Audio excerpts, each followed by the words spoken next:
Hey guys, welcome back to another edition of the Detour Live. It's going to be a cracking show. We've got some fantastic guests, and we're going to be obviously recapping an epic Paris-Roubaix on the weekend. We knew it was going to be epic given the weather, and it didn't disappoint.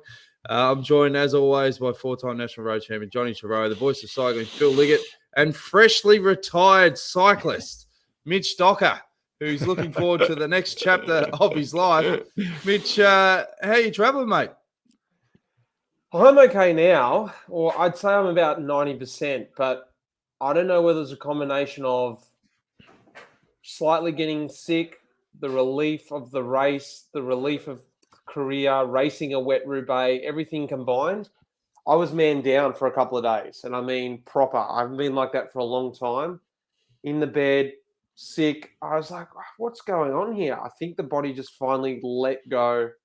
Everything caught up on me, and that was it. I was sick, so I'm sort of just recovering from that, and I'm feeling a little bit better now, and I'm ready maybe to have a few cleansing ales. I always found at the end of a 3-week iffy tour around France, when you release the stress and you get home, you don't have to worry about it and all the toxins from those through you just fall in a heap. Like when you've been in such a full-on environment for so long, do you think part of it's physical, but there is a part of it that could be mental? I think it was a combination, yeah. I think I did actually get sick after the recon.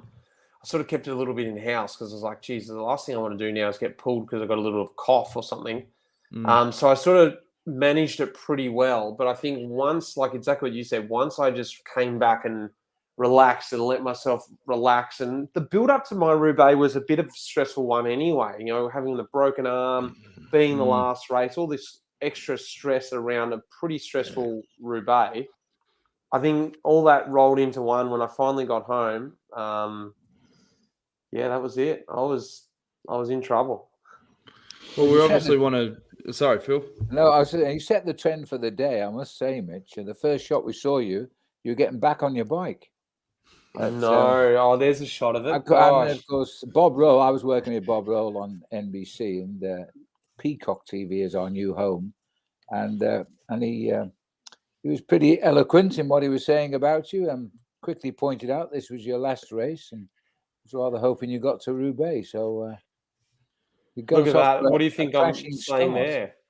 You see me saying, "G'day, mate. How are you? Yeah, nice one. Nice move there, buddy." What you were actually saying was, "Your 2 bottles, mate, are behind you. Don't forget to put them back on your bike." I was like, "Are you okay, mate? I'll hang here with you and help you back onto the bike." So what did happen, Mitch? Tell us. Tell us the story. What happened? Look, I'm not going to say it's entirely the B&B hotel guy's fault. The peloton just, started, it's fast, it's wet, and everyone just locked up because there was a slowing in the bunch or who knows what it was. And as that ricochets back, everyone goes from braking hard to even harder to locking up to eventually towards the back, someone goes down.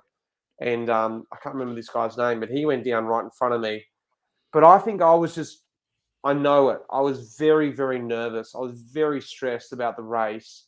And being that it was only the first kilometre into it, I hadn't even had a chance to get into the race yet.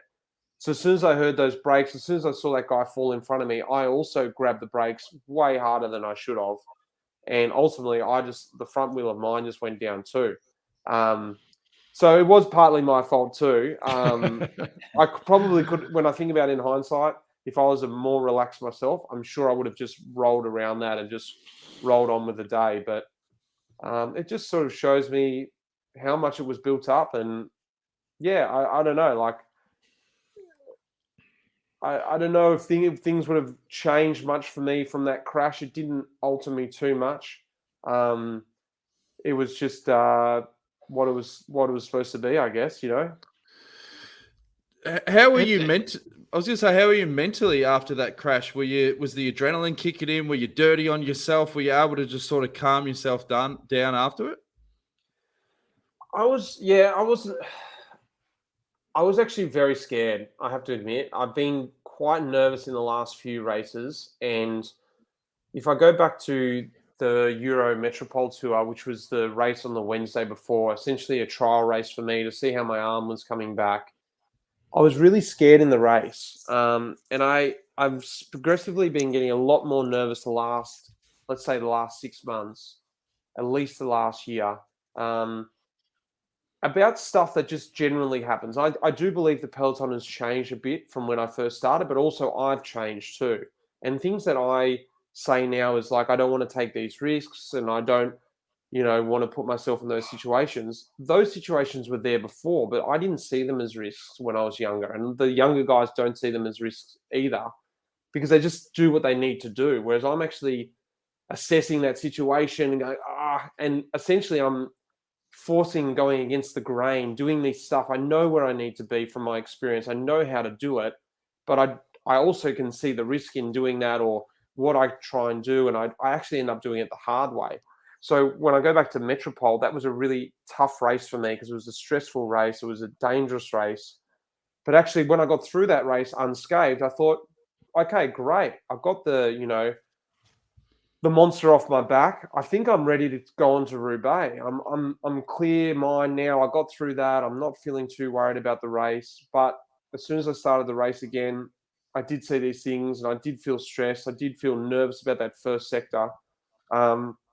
I guess it's just the point that I'm in my life. And I spoke to TJ Van Garderen after the race, and I sort of explained a little bit of this stuff with him. He's just retired this year. He went through a similar situation in the Vuelta where he was going down a descent. He had to try and get back onto the peloton, which meant taking some risks on a descent. He was with a teammate. His teammate said to him, "Let's go. Let's do it." And he said, "I just had to let him go." And at that moment there, he said, "You know when you know." And he said those exact words to me. And it was sort of that for me. I was like, I knew what to do. If to be in that first sector, you had to take everything, you had to be there, and you also had to do it without thinking about risks. You had to just naturally want to be there and move through the peloton in a sort of flowing way. I felt like I was going against the current the last sort of few races. So I guess to come back on all that, to the crash, when you know, and I enjoyed the experience, but I also knew that it's time for me to sort of move away.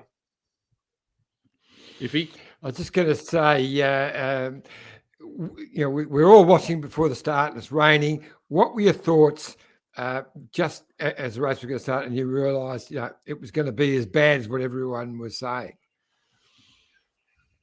I was trying to get excited about it. I was watching 2001, 2002, and they were epic editions of Roubaix.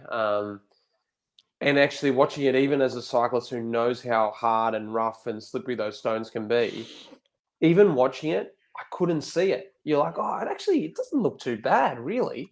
I'm like, God, how naive am I, and going there, I know everyone, this is what I've heard, because ultimately when we hit that first sector, I really did back off. I really just took my time, and I didn't get to experience it at the front of the peloton or in the middle of the peloton. I was towards the back already.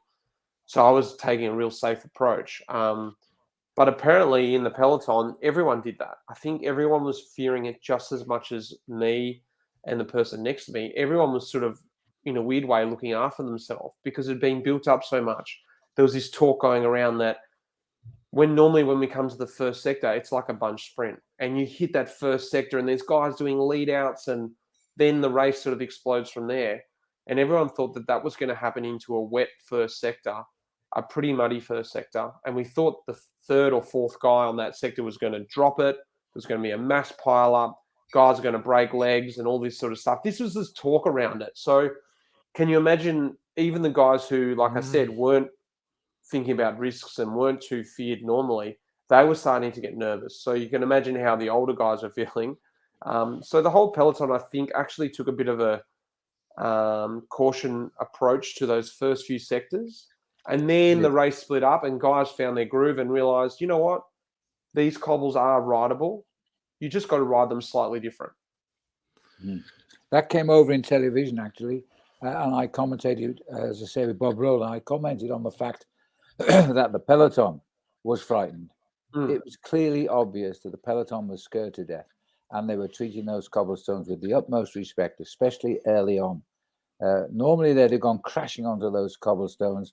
It would have been carnage. That those that got up continued the bunch, etc. But they were clearly showing the utmost respect, and there was a lot of frightened bike riders for sure. It's a great race, though. Mitch, so I saw on the result sheet, obviously there were so many guys that didn't make the time cut. Were you able to finish in Roubaix or did you have to step off? No, once I came off, I was actually out the back pretty early, I think after the first sector even, and I was out there with a group. You guys know Sam Bewley, he was with me too, and Bewls had a bit of an arm injury too. And I said, "What do you think, Bewls? We're going to go all the way?" He's like, "Yeah, man, this is awesome. This is epic." And he turned my mind around. I'm like, you know what? I think it's, let's do it. Let's push on. Lo and behold, Bewls pulled out a couple sectors later. The bugger. There was my you can't trust him. my man going to the end with me, and that group pretty much dissipated pretty quickly, which didn't normally bother me about going to the end on my own. But I also had some time to think out there, and I thought Arenberg was about 60k after the first sector. Arenberg was pretty important to me because, I'd had a big crash there a few years ago. My fan club had actually painted my name the whole lead into Arenberg, and I feel like I'd sort of left them short a few races this year with all their support. And I set myself, just focus on Arenberg first. Don't worry about the finish yet. I was on my own at that point. Let's just get to Arenberg and let's just see what happens. That was sort of 50k later, and that was a pretty hard struggle to get there. And when I came into Arenberg, it was awesome. I saw my name on the road. It really inspired me for about the first, 50, 100 meters of Arenberg until the reality of Arenberg settled in.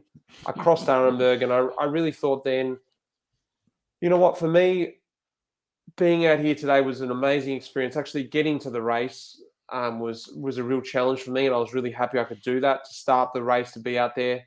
But the fairy tale finish for me was already sort of not happening, to arrive in Roubaix 1 hour down behind the first guy. It just didn't need to happen for me. I wanted to race Roubaix and be in that velodrome, middle of the pack, feel that feeling of arriving there with some riders and going to my limit. I sort of realized because of my mental state, the way I was feeling in the bunch, that was never going to happen. Plus the crash, all this stuff. So I was actually quite content with sort of stepping off the bike after Arenberg. I have got quite a funny story there because I saw some guys that I know from the UK. My fan club were there too. And I saw a mate of mine, Heinrich, who lives in the UK. He works for Rafa. He was in the middle of Arenberg.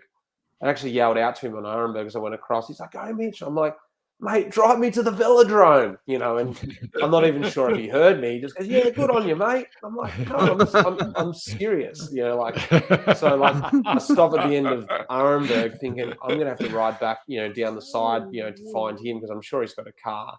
Because at that point, I don't know if anyone realizes, not that anyone probably cares, but once you sort of become like 15, 20 minutes behind the bunch, the service teams, the guys who are looking after you from your team, the Soigneurs, they have to keep moving with the race. They wait for 5 minutes or so, but after that, they've got to go. They've got to go to the next sector. They've got to keep going for the guys who are actually racing. They're there to support them. So ultimately, for your way to get a lift to the finish in such a race, which is point to point, gets very, limited. So the further I went in the race, the more limited I was to getting a ride to the end. Once I saw Hamish, I thought, well, you know what? He could be a good option. And in the end, I saw some other guys wearing my podcast cap, Life in the Peloton. I spotted them at the end of the sector and I said, "Hey, guys, would you guys mind driving me to the velodrome?" They were fans, obviously, and they sort of thought I was taking the piss. And I was like, "No, I'm serious. Can I jump in the car with you?" And they would have loved that. That's what I'm talking about. Like in hindsight, it was really weird. You talk about the crash, and I think like everything happens for a reason. The crash sort of put me in this situation. And in the end, riding in some foreign team car for an hour, going to the finish, feeling all sort of sorry about yourself, I was able to ride with these guys who were really inspired and really happy to talk about the race. And I was instantly transitioned into this great space where I could just enjoy the moment, enjoy being at Roubaix, enjoy actually doing my last race. And actually, I have to admit, as soon as I stepped off the bike, I had a massive sense of relief. I was like, it's done. I'm happy. I'm happy to be out of here. I'm really feeling content. I don't need to prove anything anymore. So at that moment, jumping in the car with these guys, I had a cold beer for me, which was also another, Great point. We sat in the car for an hour. We chatted, and they dropped me back at the velodrome. And I really sort of felt, in a weird way, really content with what had happened. Mate, you're obviously such a good podcaster, but you're such a good storyteller. I mean, that's what people love you for. Like, you're not just a pro bike rider, but the way you can paint a picture is fantastic. We've got a few live comments. Obviously, Wendy Superfan, hi guys, great to see Mitch there with you. All the best, Mitch. Ryan K says, you boys go live just as I finish the latest social distance pod. Great time. You enjoy those beers, Mitch. Jenny says, g'day. Janice says, hi everybody, great to see you, Mitch. Bonnie Armstrong says, Mitch, I'm glad you got to the fan club road marking to get a true sense of your popularity as a pro rider. Enjoy your offie into racing retirement. Matthew says, so honest, Mitch. Good on you for being so open about your thoughts. Michael says, Mitch, I heard you on the cycling podcast say how scared you were before the race. It was scary to watch. As an ordinary club rider, it made me feel human to know that we felt the same thing. And Sandy Woolley says, definitely a race worth watching rather than riding. But yeah, I mean, you are so popular. I pulled, there's a photo of your fan club off your fan club's page. That was, where was that? At some random train station or something, by the looks No, of it. that's at the opening weekend. That's the first time I met these guys. And the way it started is the guy in the brown jacket next to me, that was his Bucks do. Oh, nice. That's how it happened. They went, you know what, who's the funniest guy in the bunch? We can, just sort of go and cheer today for his Bucks, and get pissed and all this sort of stuff. And that was the one-off sort of funny bit about it. They grabbed Mose. They thought, let's just cheer on this guy. He's a bit of a, mid-pack sort of guy and it'll be funny. And then it caught on. They thought, this is pretty fun. They're all sort of, I don't know if anyone knows really what the Belgian fan clubs are. They're normally just a bunch of sort of elderly guys who go down to a cafe, they drink beers. They're not like these guys. These are young guys with families and they've got, working normal jobs. And these guys decide to support me and they get out there, they paint my name all over the roads. I get messages from other teammates, Belgian teammates. I remember Sepp Van Mark sending me photos one time. He was out training. He sent me 5 or 6 photos. He's like, mate, your name is everywhere in Belgium. It's so annoying. It's on all the time. Everywhere I ride, I see your name. And I'm like, how am I the guy? Like, there's really no better riders than me. How is my name for the first 50 meters of Arenberg, the biggest, most significant sector? And to go back on what you were saying, Dan, the support, I honestly was so blown away with the support I got over the weekends. Just people reaching out and just saying to me, because I just didn't realize I had that much impact. Like I said, for a mid-pack sort of rider, it really was beautiful. It was so humbling. It was lovely. You say as soon as you got in the car to go back to the velodrome, you felt this relief. But what was the point, or has it not happened yet, where it has actually hit you that's it, like the career's done? Probably the next morning, actually. We got up. I went back and stayed with my team. All flew out from different places.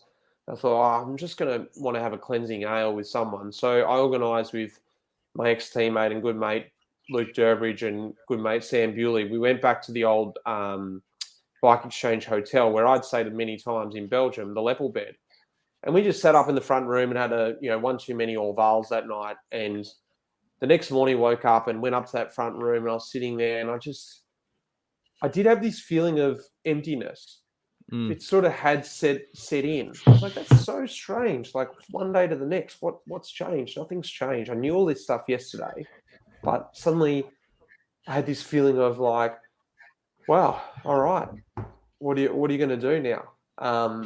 And I have got some things in the pipeline for next year. So I had this feeling of emptiness, but then straight after that, I was like, I'm really happy that I have something ready to go for next year, because I could imagine what it would feel like if you hadn't have thought of that until that moment.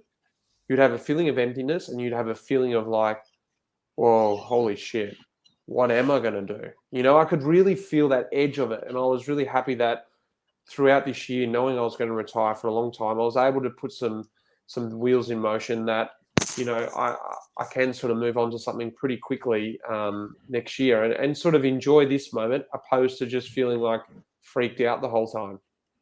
Phil? Yeah, it is a strange feeling, but Belgium is a one-off country for sure, and it's the place where all cyclists should be and live. I live there as an amateur, and I just got a fan club. Just a guy in the bunch came up to me one day and said he wanted me to ride on his team. Turned out he was a pretty popular amateur, destined for a good future. And I developed a fan club, and these guys were incredible. I remember riding a nocturne, one of these night criteriums, around a fairground. It's only a kilometre lap. Going into the last lap, we hit cobbles every time on the same circuit. And of course, they drive you to go faster because they're all getting more and more drunk, and they're shouting for more action. And I was in the winning group at the time, and there's about 10 of us left. Hit those cobblestones, had a flat tire. Well, I was living on my prize money. I have no prizes, and I was going back home, as simple as that. And so I threw my bike against the hedge, and the house had got changed in. I went into the house, and I came out. Under my saddle was a brand new tubular tire and some money. And that was the fan club. They just said, "You're English. You need enough money for a good English breakfast tomorrow morning." And that was what they were like. It inspired you to do great things. And I love Belgium, of course. I'm very much in love with Belgium. The World Championships this year were absolutely knockout. Biggest regret was, of course, I wasn't there. And so there we are. That's the first Paris-Roubaix I've commentated on in the wet in 20 years. And they had to move it, of course, to the wrong end of the year. But, the viewers on television were immense all over the world. It was seen in 180 countries. 21 countries did it live. I call them the Terracotta Army in the breakaway because they looked as though from the front they were walking through the trenches of the old Terracotta Army, and they were bright clay when they were drying out. Then when you got a shot from the back, they all had their clean racing jerseys on. It was quite an amazing, bizarre thing to commentate on at times. It really was.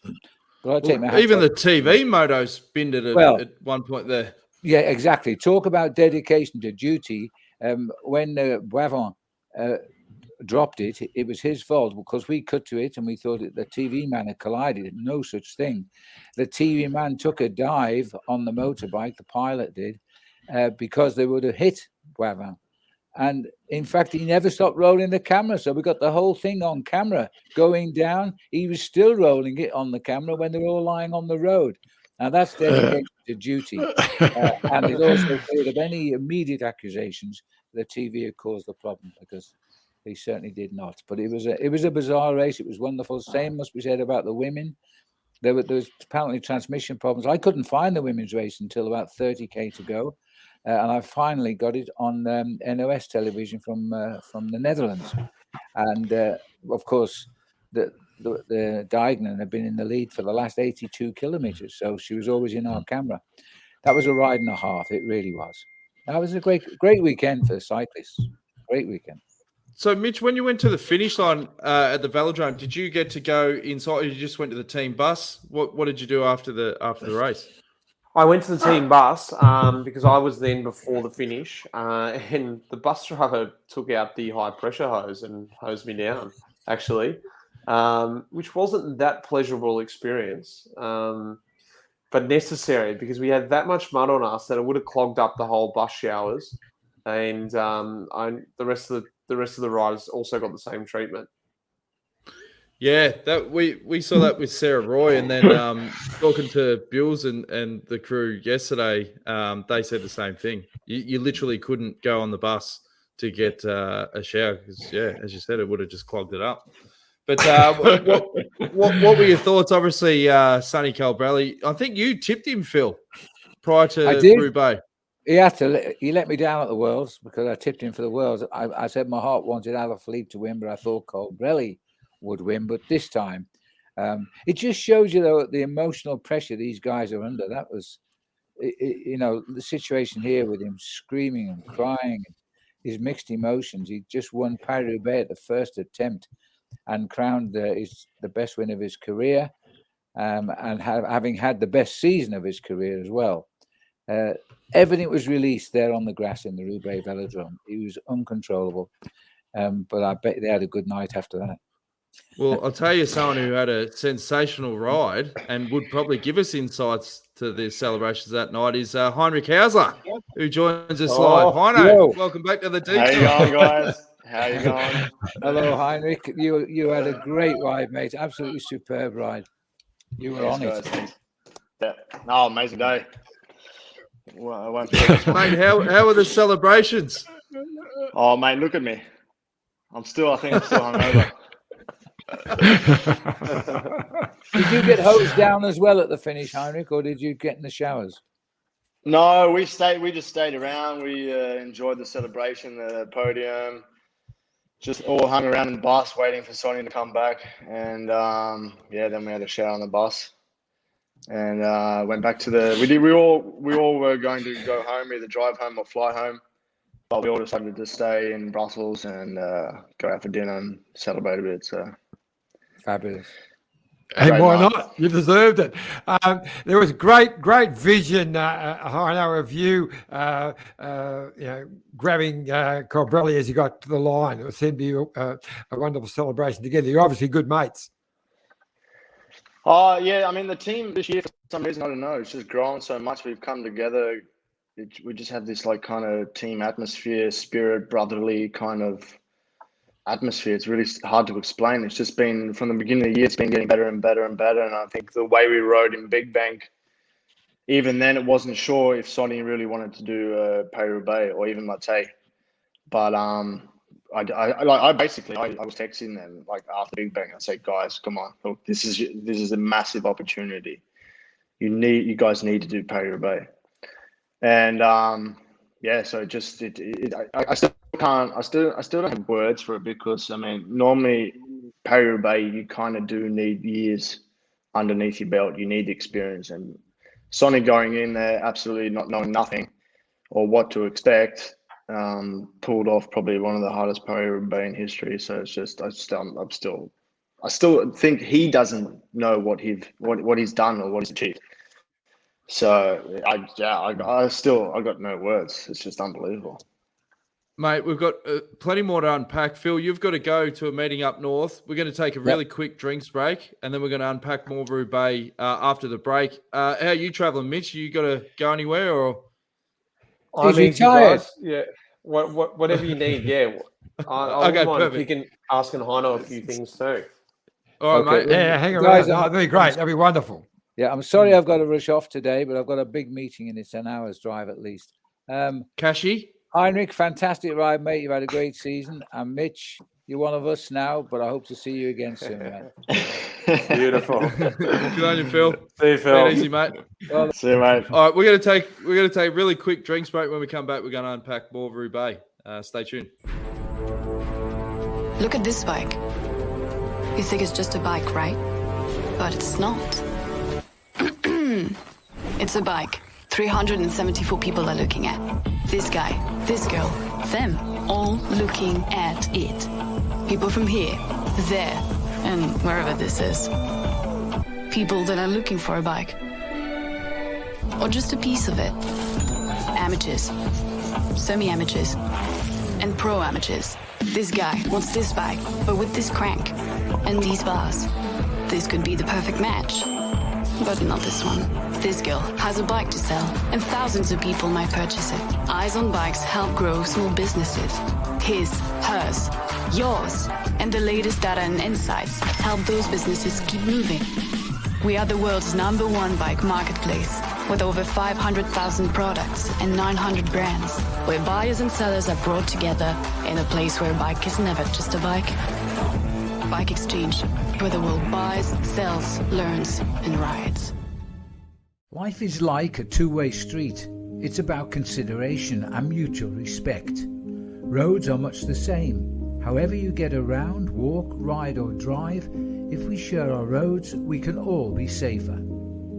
The Amy Gillett Foundation is Australia's peak cycling safety charity. Our mission is for safe cycling in Australia. Our vision is for zero cyclist deaths. Over the last year, we've seen an enormous increase in people taking up cycling, whether it be for recreation, with the family, commuting, or even to start your own cycling career. We need to do more to make it safer for every cyclist. 20 cyclists every day are hospitalised and 1 cyclist is killed every 10 days on Australian roads. So, the next time you jump on your bike or hop in your car, remember to practice the 4 C's. Be courteous, calm, considerate and conscientious. Every cyclist's death is preventable and we all deserve to get home safely.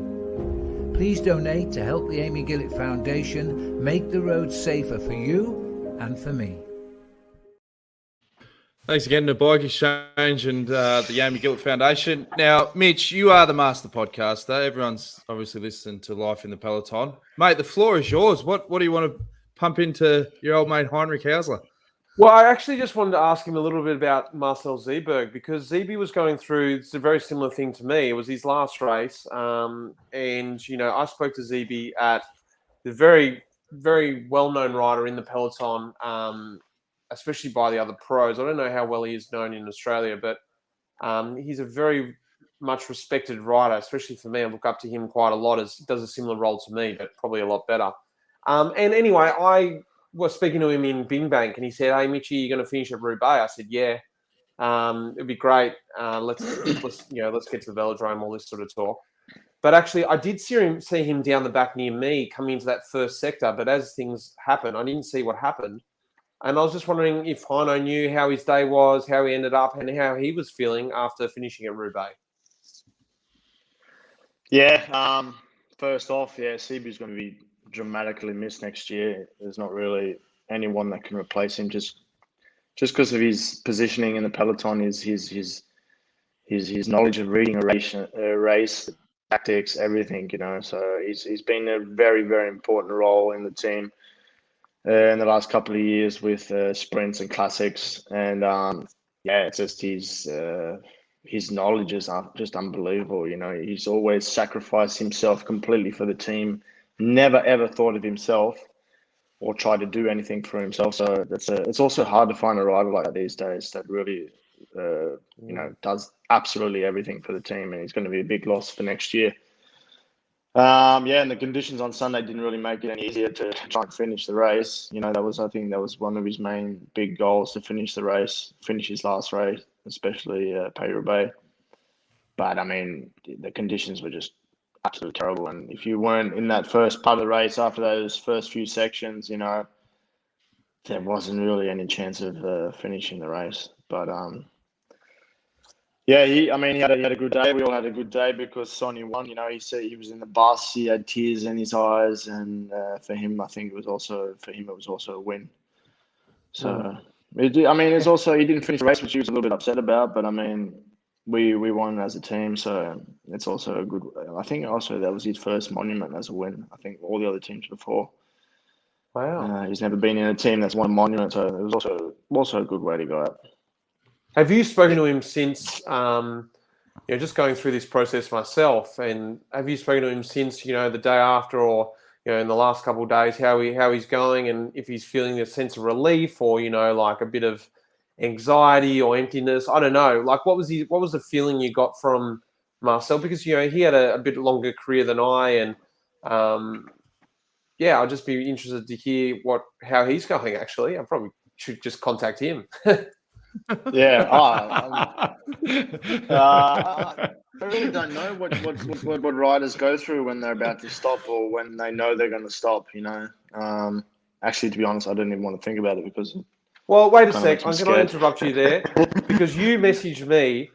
I always remember this. When you got injured, was it 2 years ago now?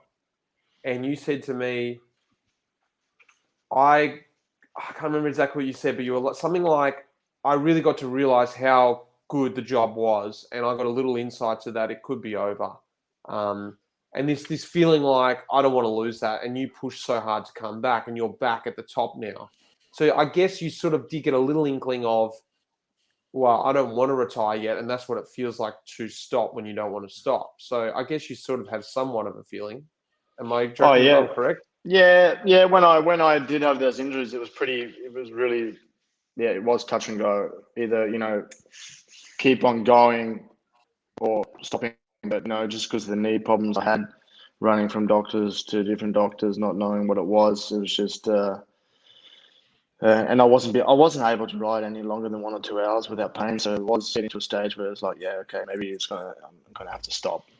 And yeah, and that definitely did change something in my mind. And now I definitely do not see this sport as a job. For me, it's more of a hobby and just something I love to do. And yeah, that's why I just said before, like, oh yeah, when I think about it now, it kind of makes me scared, even though the point is going to come. But yeah, I love riding my bike. I just can't help myself. And the thing is, when I go out training, for sure, my trainer every day, he's like, I know you need to settle down. Like, just, you know, you need to go easy sometimes. You can't just go out every day and smash yourself. But when I was injured for pretty much 1.5 years, you know, I just couldn't do that. I couldn't go out and do more than 200 watts. And like now it's kind of like, yeah, I can do that. And I love that feeling. And I don't want to have that feeling again, what I had a couple of years ago. So that's why I just actually love riding my bike. And I think when you get to an age like around about 36, 37, 38, if you're still that motivated and still really love the sport that much, it does help, you know, racing in the peloton. Like I love the classics in the sprint, you know, fighting it out with those little snippers and fighting for position, elbow on elbow, running, driving into the corners and stuff like that. That's something I still love and just motivates me to get out there and just show them, you know, just because I'm old doesn't mean I can't race. So, and I think, but you know, a lot of us, we get to that point in our career, you know, we have families and stuff, and you know, there's bad crashes, and I think it was also a little bit the same with CB. It's like, yeah, you know, got to take the kids to school every morning. Training is getting harder and harder. The recovery process is getting shorter. You seem to not be able to be so much more explosive and have the power like the rest of them. So it's kind of like, yeah, you weigh up, okay, is it actually worth it, you know? So I haven't got to that point yet. And I think a lot of the guys, yeah, they wake up maybe one day and think, yeah, maybe that's it, you know, maybe it's time to stop. It's interesting, like, because we just spoke about all that just before you came on, and it's so interesting to hear you more or less say exactly the same thing I said. But on the other side, exactly what I was trying to say to you guys before was there's a point where you don't see, like you said, Heino, I love it. I love racing. I love fighting into the corner for trying to beat these guys in, and opposed to me going, I know what I need to do, but I don't love it, and I'm going to try and do that because I know that's what I should do. And you can see the difference there, how easy it is when you love to do that and you love the challenge of it. So it's great that you were able to say that, actually. Oh, yeah. I mean, for sure, that makes a massive difference, and especially on Sunday in those conditions, you know. Just switching on for 6 hours, being concentrated and fighting for every single bit of tarmac or every little single position, because you know anything can happen if you're in the wrong spot at the wrong time. You know, that's race over. So it does. It's not easy. I mean, it's bloody hard. But once you get to the velodrome, it's worth it. Now, I got to admit to one thing, I know we were debating before the event, we were predicting, and someone threw your name into the mix, and I said something like, yeah, and I said, look, I think Heinrich, you know, I always felt you were someone who could win Paris-Roubaix, Tour of Flanders. They were your type of events going back before you got injured, and I just said might be a bit past it now, so I dig. But I'll tell you what, I was so impressed, mate. You looked brilliant all day, and especially in that last 40, 50K when the pressure was really on, you never looked in danger in that bunch. So just take us through it. I mean, especially the last, say 50 or 60K of that race when it was all starting to splinter apart. Yeah, well, I mean, look, Paris-Roubaix, I think, is the best race most suited to my style of racing, or at least now when I'm older. It's just a race that also motivates me so much to get ready for. And I had a big break during the summer. I was like, you know, completely off bike. Didn't race for a long time, went up to altitude just because of knowing that Paris-Roubaix was going to be in October. So I thought it was, you know, it was a good chance to do a good result. And obviously our equipment with our bikes, with the Merida bikes, Vision wheels and the Conti tubeless, I think we had the best equipment possible out there. Steady on. And also, oh no, it is. I mean, especially with the tubeless, we definitely did have a slight advantage over the Conti, other mate, they're teams. way behind now. Victoria tubeless, that's where you want to be. When two tribes go to war. This is great. Anyway, as you were. No, and it's also with the tubeless, and it's just been a process over the last 2 years. Paris-Roubaix didn't happen the last 1.5 years, or the last two editions got cancelled. So we haven't been able to use those tubeless tyres the way we wanted to. And it worked out everything perfectly. We had guys in the front working like CB, putting us up there in that first section. Jonathan Milan also. Even that's also another thing with CB. Even though it's his last race, it's like he was all out for the first 90 Ks, just putting himself out there for the team, knowing if I'm going to blow my socks off, I'm probably going to make it to the velodrome. So that's also hats off to him to do that.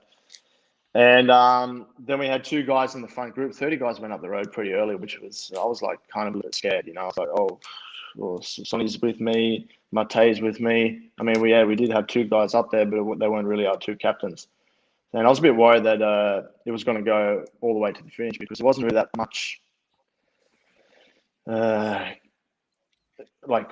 teams really pulling in the back of the peloton, and the gap did go out to 2 minutes, and they went out up to like 2.5 minutes. And I was like, these guys are gone, especially once we hit that first section, there's probably going to be a massive crash and then it's race over.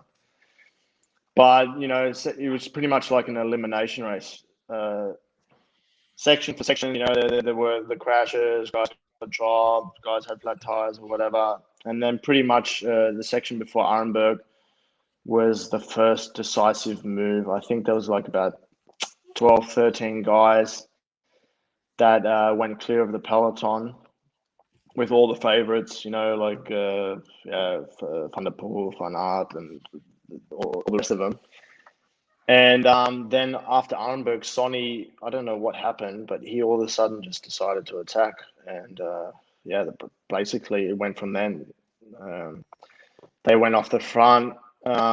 We could just sit on the back. I was with first Mathieu was also in our group. He rode off by himself, rode across, which was also very impressive.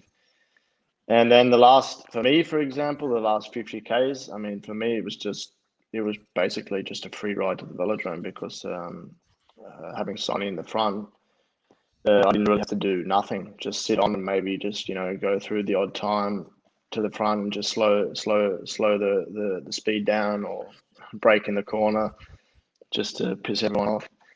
And it's also, I mean, everything just was, we had car number 3, which also made things so much more easy because at one stage I did have to change bikes, and having the car directly there, it was only a matter of 15, 20 seconds.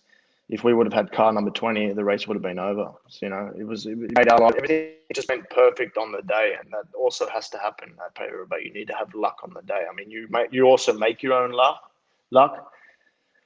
but everything just went perfectly. It was just unreal, And then because the groups were so close together, I could hear the directors, speaking to Sonny and telling him what to do, and then we entered into the velodrome. We got the bell lap to go, and then all I could hear was just the screaming in the radio, and everyone was just like going off chops, and it's just like straight away, it was like I knew Sonny won. Went to the finish, seen him like absolutely just enjoying or whatever he was going through, and just also me, I just started having tears in my eyes just because it's like for me it was also like almost like a win that I won myself. It was I don't know. I just had no words. It was unreal. Like just blown away. It's such a hard race. It's the hardest race on the calendar, and it just you push yourself that much to the limit, which I think in other races is just almost impossible. Mate, you're talking about the team and obviously you guys are up and about. It's been such an amazing year, but the progression of the team. We spoke to you earlier in the year, and we're talking about Neil Stevens coming along, and it really felt like the culture is starting to change. And what I want to know is how much of that is built on the word trust. Because when things are working, people start trusting the process. You trust the riders, you trust the staff, you trust the equipment. Is it a real momentum thing? Oh, yeah, for sure, 100%. I mean, it started out just in small races in France where, maybe Phil would get a win, then, Jack Haig would get a top 5 on the GC, and then it just, that just jumps off you'll have another team racing in Italy. They'll see that motivates them, and that motivation, that trust, or that going to the races to say, okay, we're here to win. We're not here on the start line just to fill up the numbers, but we're actually here with a plan. All teams want to win. It was the same in Paris-Roubaix. Of course, we wanted every team wants to win Paris-Roubaix, but we actually. It might sound weird, but we believed in our riders. We believed that we were going to win. So it's just been building up slowly, step by step over the year, and even then the smaller riders that maybe they're not that strong, but they start to build that much confidence. And it really got more and more race by race, and after Big Bank, where we just had massive success. And rode amazingly together with the team, where we're like, come on, we're going to go to Paris-Roubaix and try and win it. So I hope, it's also, this has been something I experienced, I've been searching for the last, 10, 12 years, what I experienced with Sabello, just that brotherly, whatever, relationship where, you're at the dinner table, you guys are sticking together, you're laughing, even after the dinner, you go to one room and you just hang out. You see them when you come to the airport. You're just happy. It was just something I've been searching for the last 10 or the last decade, and to experience that feeling again within the team before I stop is also, for me, it's also something special. I hope it can continue next year. It's kind of strange. We're all going to go into kind of like our breaks. We won't see each other until maybe January. And just, there'll be new people coming into the team, new riders, and also riders leaving the team, for example, like CB, which is also, he's been also an important role with that. So I hope this team, or this relationship, or this team spirit can just keep on going for another 1 or 2 years. Mate, the rate you're going, you'll be riding at 45. Sure he can. 2 riders I wanted to ask you about, Heino, because you were up close, is one, the young Florian Vermeer, who finished second. I mean, only 22. Very, very impressive. Of course, Gianni Moscon, without his dramas, it's debatable. Would he have held them off? I don't know. I just wanted to talk about those 2 guys.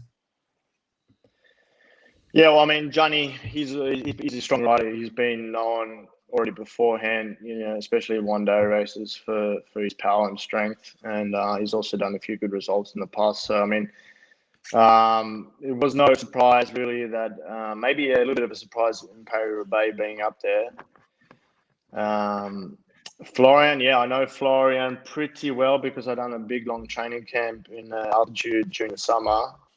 And he was also in the same hotel.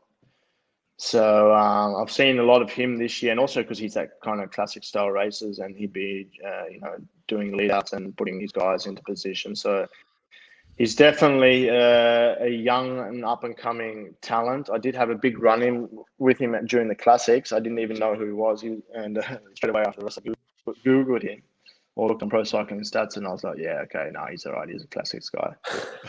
So, yeah, I mean, for him also, it's a massive thing, to get second at Paris-Roubaix at such a young age. It's if you can show that kind of class, especially on that Paris-Roubaix at that young age, he's definitely got a big future in front of him. He was a very good cyclocross as a junior. He was one of the best in Belgium, evidently, in cyclocross, which obviously helped him out on Sunday. Well, that's what people are asking definitely. live. They want to know. Heino, you planning on doing more cyclocross races in the off season? What were your thoughts after the cyclocross worlds? That's from David. Oh yeah, my season starts now. Already on Tuesday, I started doing a bit of technical training. Went out 10K run. I'll have my first race next week, and then it's just every weekend. It's either a World Cup or a double weekend where there's 2 races, and that'll pretty much go all the way through until January, end of January, just depending on team training camps and stuff. But like I said, I'm not getting any younger, and I want to get absolutely everything out of my body. No regrets when I stop, and that's why I really do think you benefit from cyclocross.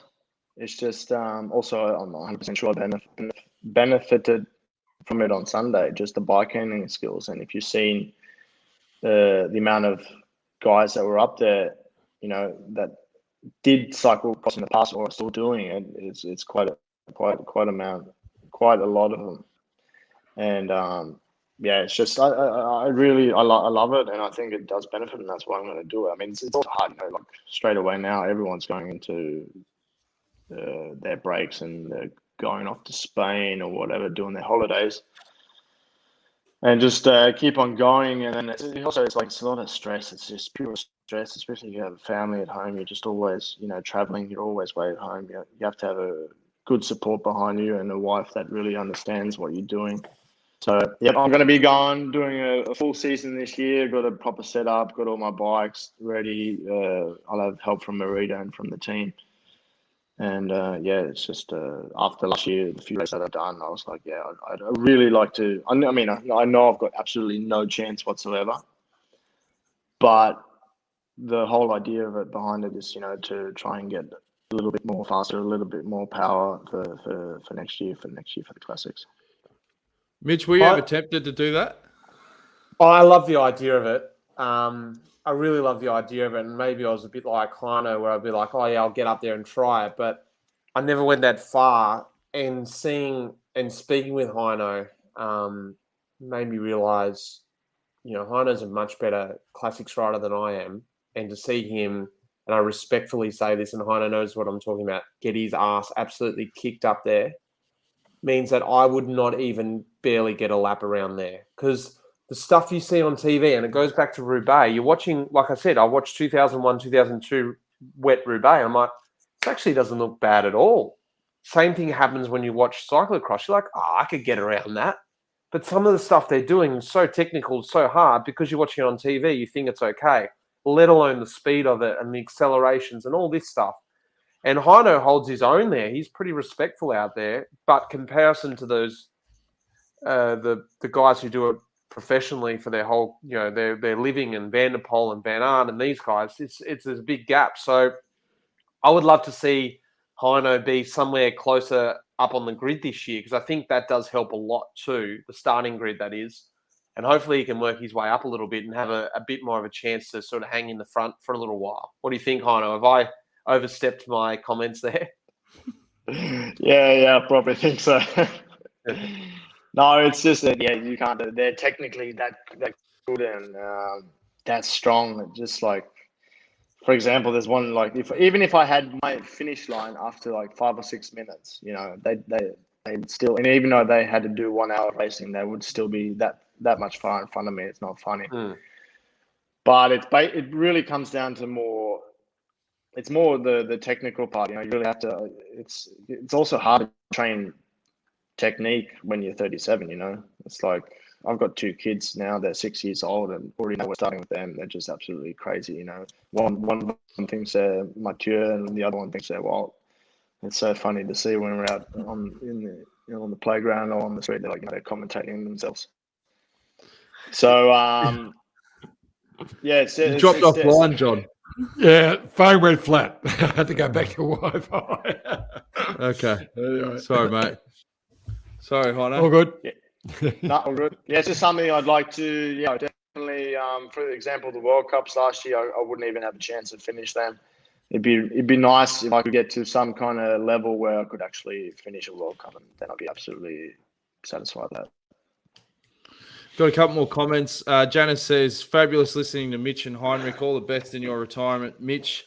Gabe really liked it when you took the control button there, Mitch. Whose podcast is this? Love it. Go, Mitch. Paul McVilly, he says, ask Heino about coffee and plug my bloody coffee podcast. Worth a shot. He's coming on the show Monday. You're a big coffee man, aren't you, Heino? Yeah. You texted me this morning. I was like, oh, yeah, first give me about 20 minutes. I have to have like 3 coffees to wake up. So, yeah, it's another. I've only probably got 3 hobbies in my life, and that's my kids, coffee, and cycling. So it's, I think definitely coffee. Once I stop cycling, it's just going to be a part of my life, and I'd like to do something in that kind of area when I stop. So definitely, you're a big coffee man, Mitch. I remember you going to races with your manual grinder, and you do the straining, and you had a whole system there. Yeah, I think we all love good coffee. That's what it comes down to, and having a good machine at home. And I just realised in Spain that I'm just going to go home and have a coffee, or have a coffee before I go. So that was the process there. And then on the races it was the same thing. I was like, you know what? I'm just going to control this and just get my own coffee. And at the end of the day, we all love a good cup of coffee. So I think that's what Heino's talking about too. He's pretty good on the latte art. I've been watching him lately. I'm seeing his Instagram and getting a good pour there, mate. I like that grinder you've got too. It's awesome. Yeah, I think coffee and cycling they together. I think almost all cyclists, they drink good quality or they want to drink good coffee. And I'd say, I don't know, there's more than half of the peloton, they all have their own coffee machines at home. And it's just something that belongs together. I don't know, even when you go out training, just, you meet up either at the coffee store or you stop at the coffee store. And just those two things that just belong together. So it's also, it's like people have interest for cars or whatever. For me, it's I can just drive a small little car that gets me day to day. Some people like to have big fancy cars, whatever, Ferrari or whatever, and with me it's the coffee machine and the grinders. I like to for me it's a hobby, and I just like spending time on the machine. Well, that'll bloody save you some dollars. Subbing a Lambo for a rocket coffee machine. Sure. Now I've got a Degani here coffee, but actually it looks like a coffee. It's black, but it's actually got a bit of this in it. Classic. Last one from the punters. Tom Maloney says, an Aussie opinion was posted this week. The Paris-Roubaix may have trouble from the point of view of damage and injury insurance costs. What do you think? What do you guys think about that?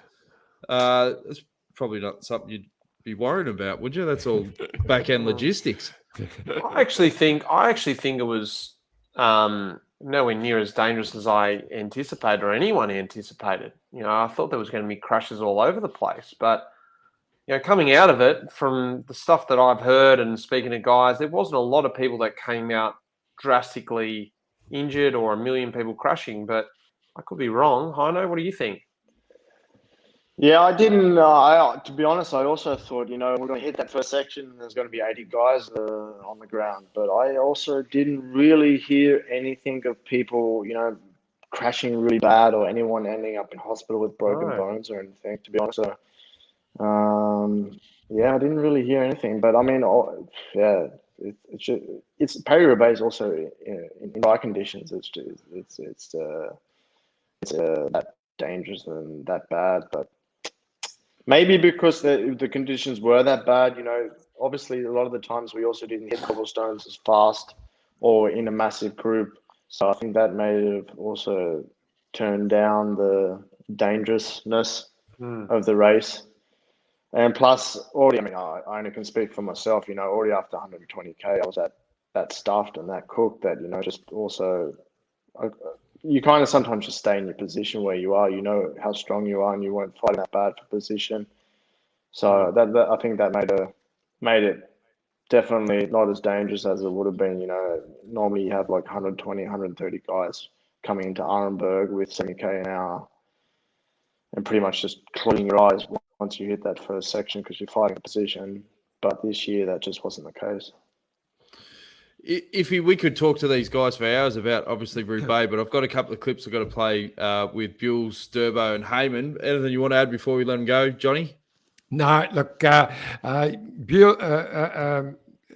first of all, Heinrich, what are you doing this summer? You're going to get back to Oz, or you'll be staying in Europe, you think? No, I mean, no, I'll probably just be staying here because of just it's just not really that much time to come back, especially during cross season. Yeah.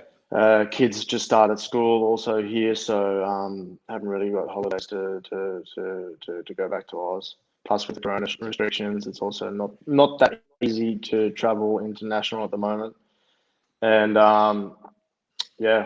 just maybe, like I said, I mean, because of the corona restrictions, my parents have been able to come over this year, but normally my parents come over to Germany every year, so I see them. So I'm going to have to get back at one stage, that's for sure. I haven't been back to Oz for a very long time. So, but unfortunately, not this winter. And when are you heading back, Mitch? Yeah. I'm heading back in about 3.5 weeks, start of November. That's the plan, but I'm hoping things open up for this home quarantine, because that's what we're praying on. And our flight is booked in, but we're getting sort of mucked around a little bit. So look, we got our fingers crossed that everything goes smooth, because we're not just going back for a holiday. We're relocating and got the shipping container and all that sort of jazz. So I'm excited, but I'm also nervous. I'll be really happy when that whole process, the logistics, it's such an annoying sort of process, and you want that done. So I'm going to be happy to be back in Oz and settled in back to Melbourne life. Well, we've reduced the Pfizer gap to 3 weeks now, so you'll be sweet, mate. We'll get to the 80%. No dramas. Beautiful. The restrictions, 100% guaranteed. Great. Guaranteed, mate. I'm with Dan. It's been great having you boys on and some fantastic insights. And Mitch, congratulations on a fantastic career on and off the bike. And Heino, congrats on Team Bahrain Victorious, very apt name, winning Roubaix, and a great ride yourself, mate. You should be really proud, and we're looking forward to your cyclocross season kicking off. Thanks, guys. See you, Heino. Good stuff, fellas. Oh, yeah. See you guys. Have a good one. Take it easy. Fantastic insight from the boys there. And as I said at the top of the show, we've got some insights from Luke Durbridge, Matt Hayman, and, of course, Sam Bewley. I've almost forgot Bewls. This is what they had to say about Roubaix on the Social Distance podcast. And a heads up, if you are going to listen to the Social Distance, there is some swearing. I've bleeped it out for this. But if you do watch it raw on YouTube, maybe send the kids to bed. Glad that Roubaix is done and dusted, particularly you, Durbo. Yeah, mate. Man, it was a big one, wasn't it? Yeah. It's coming hot. Straight off the bat. Swear jar. I was just nowhere else to describe it. It was pretty gnarly. Yeah. I didn't crash, so like I said, it's a bit of a victory in the end. And but yeah, it was definitely one for the ages. 20 years since the last time it rained, so I was about 10 years old, so I definitely wasn't there for that. And it was a big weekend. So it was a hard way to finish the season, I'll tell you that. Do you get worried like when you race in mud? Like I remember that famous day when I think you got really crooked. Was it Tour of Langkawi when it was a real muddy day and there was bacteria in the mud? Is that Roubaix mud the mud that smells like cow shit, or it's not too bad? I don't know. I think it's at least your worries, eh? At least your worries in Roubaix. Like you probably could get crook from it, but like it's like you said, there's a lot of other things that can go wrong. Probably a little bit worse than just getting a crook gut. So I had a few Belgian beers after the race to sort of kill anything in there. So, although the eyes weren't looking that good. A bit of pink eye there for a while, wasn't it? Yeah, my eyes are looking a bit better now. No, it's all right. I couldn't see. My eyes were so bad. I lost my glasses on the second sector. But actually saying that, I just pulled a bit of dirt out there right now. I'm just waking up. It's definitely it was just like a film like on your eyes. It was just unbelievable. Like I didn't matter what you did, I just couldn't clean them. Yeah, you couldn't do it either way. Like, you couldn't wear glasses and you couldn't not wear glasses, but you had to get across the cobble somehow. Like, there's obviously some pretty epic images out there. Like, there's one from Emil's Leapins from Trek. Did you see that photo? I think he was the last finisher within the time cut. And there's a big photo expo of him on Instagram or somewhere. And, like, you can't recognize it. It's just literally like the Masked Man. And then you just got these little eyeballs in there that are just bloodshot red because they're full of dirt as well. It was something else, eh? And, like, when I went up there last week, I've still had problems with my wrist throughout the whole year, so I wasn't entirely sure what I was going to be able to do, or how far I was going to be able to go on the cobbles. And so the plan, Maddie was there as our director, and we spoke on Saturday morning, and the plan was I was just going to go as far as I possibly could, And the reason I wanted to go as far as I could was because it was Roubaix for starters. Like, Paris-Roubaix is something special, and it's any year. Anytime you go to Paris-Roubaix, even just like the days leading up to it, all the teams out doing recons, all the cycling journalists out there taking photos. You're in this, like, no offense to the northern French people, but you're in this shitty part of France, and it's like, yeah, no offense taken. Probably like, oh yeah, fair call. Yeah. shitty as part, not too bad. We'll move on. Yeah, that's okay. But it just feels like there's something happening, that weekend, like those days. It just feels like there's something happening. And then when we saw the weather forecast and we saw the women's race the day before, which on another note was spectacular as well, I was like, I have to do this wet Roubaix. I don't know what's wrong with me. Am I crazy or what? But I have to go out there and slip and slide and crash and land on the mud and land in a puddle. I have to do this. It's been 20 years. It might not be another. Who knows when the next one's going to be? And April. But Sounds wait too long. Like, it's something just like that's in your bloodstream, I know that you share this passion, Maddie, or you probably multiply this passion, and you too, Durbo. But there's something about Roubaix that no matter what is happening, how you're feeling, whether you're sick, injured, tired, motivated, unmotivated, all of a sudden you get through Roubaix and this thing flicks in your heart, I think, more than your head, and you go, I've got to go onto those stones.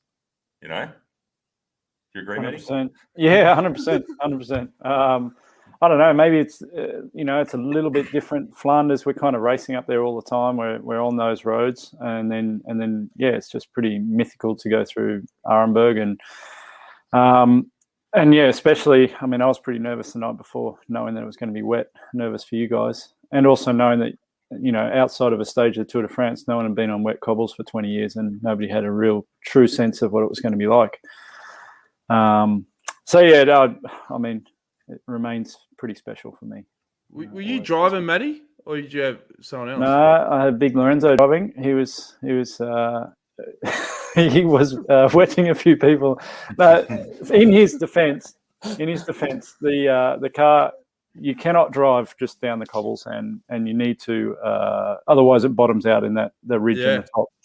So we have bash plates under the car, but the car isn't made any higher. We didn't have any extra suspension or anything. So you need to leave one wheel on the top of the ridge of the cobbles and the other wheel on the side, and also to let the lane on the left-hand side open for the riders. But yeah, I think it was Rusty came up, Gregory Rust from Trek, and just said, you've just actually, because his right-hand wheel was just always in the puddles, and it was sending like just like a shower of mud across, and he went past this VIP area with all these people in white pants and shirts, and they would have been 25 meters away from the course, and Rusty could not stop laughing that he said they were just covered in head to toe in manure and shit and side of the road. So it was I think by about half race he was doing it on purpose, to be honest.